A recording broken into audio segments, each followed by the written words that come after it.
Hey church, welcome to day 7 of our season of prayer and fasting. We really hope that you've just been sensing God in a new way over these past few days.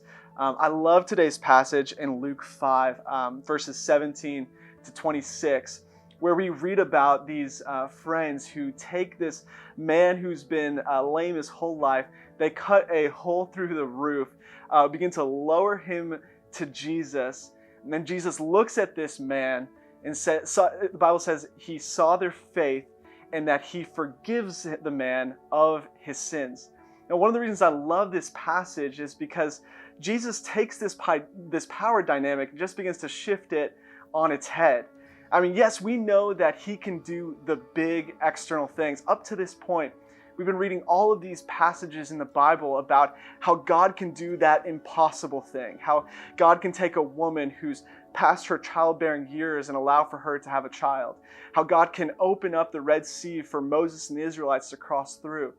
And there's something just interesting that happens in our lives where we see the external and we know he can do the external, but we often believe that we have a hard time believing that he can do the internal just as well.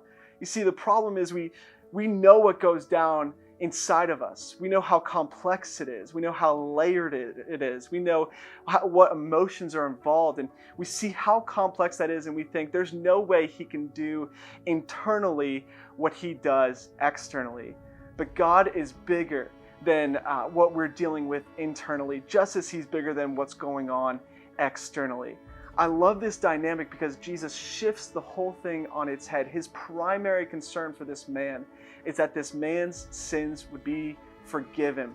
What he wants everybody in the room to know is that he has authority over the inner life just as much as he does over the external life.